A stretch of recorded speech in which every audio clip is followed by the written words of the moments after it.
સમય યાદ રાખજો, કોઈની પ્રતીક્ષા કરતો નથી.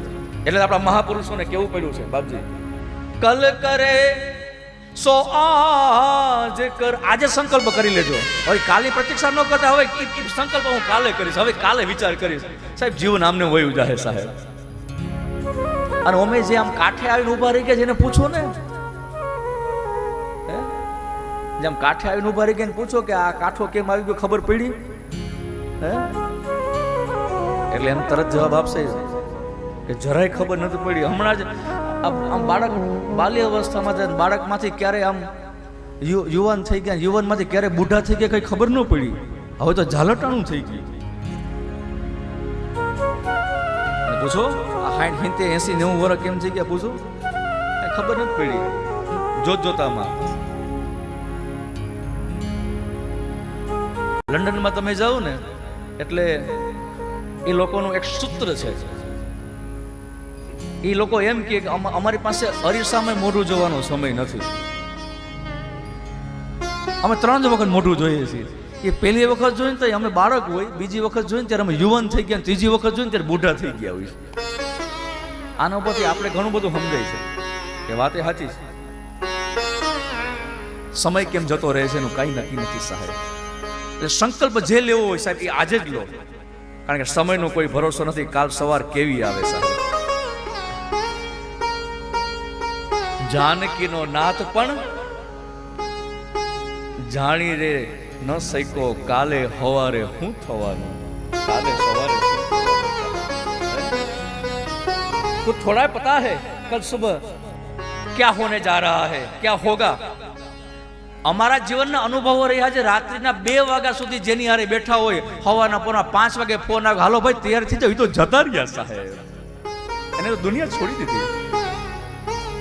कौन सा भरोसा है जिसके साथ हम बैठे हुए हैं, जिसके साथ आज हम आनंद कर रहे हैं, कल वो हो या फिर ना हो. कौन सा भरोसा है साहब. એટલે જ આપણા મહાપુરુષ કહે છે કે આ જગતમાં જ્ઞાની ભક્ત એ છે જે વર્તમાનમાં જીવે છે સાહેબ. બહુ ભૂતકાળ ને બહુ ભવિષ્યકાળમાં ન રહેવું.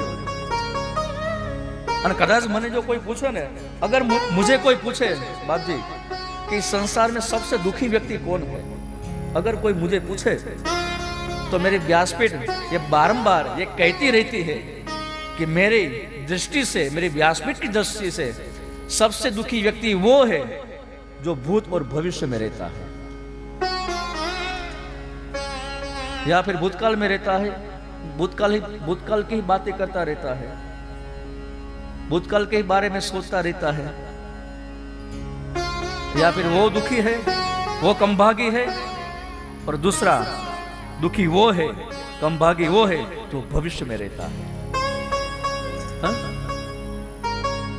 जो भविष्य की बातें करता है.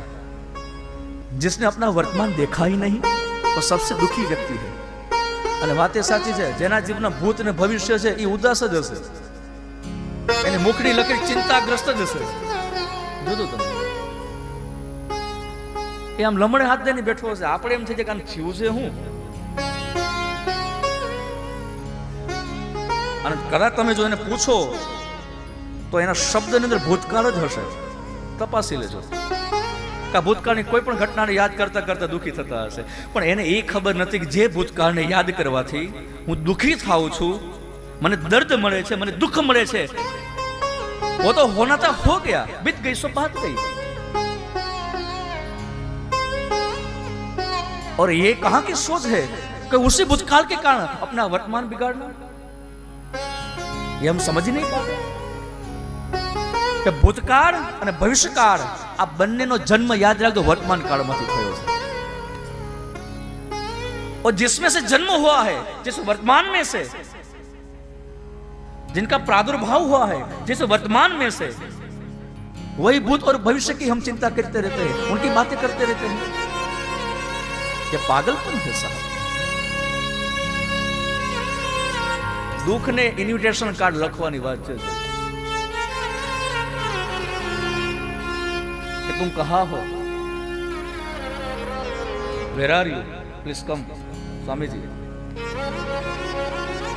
दुख को निमंत्रण कार्ड ये भेजने की बात है। फिर हम जब दुखी होते हैं तो हम संतों के पास जाते हैं, साधु संत विद्वत जन के पास जाते हो और फिर झोली फैलाते हैं, फिर हमारी कथा सुनाते हैं। लेकिन मैं कई बार कहते रहता हूं, किसी के पास साहब ऐसा तो जाने की जरूरत नहीं है, तो अपने आप को पूछो, तुम अपनी गहराई में जाओ। जवाब तो तुम्हारे भीतर छुपा हुआ है साहब, और तुम बाहर ढूंढने की कोशिश कर रहे हो, किसी और को पूछ रहे हो। उनको क्या पता तुम क्या सोच रहे हो, तुम क्या कर रहे हो। अगर पूछना ही है तो अपने आप को पूछो, और फिर भीतर से जो आवाज आए उस आवाज को पहचानो, और एक बार उस आवाज को पहचान लिया, उस आवाज को सुन लिया, तो फिर मैं जवाबदारी पूर्वक बोल रहा हूं, और कुछ सुनने की फिर जरूरत नहीं रहेगी साहब। अपने आप को सुनो।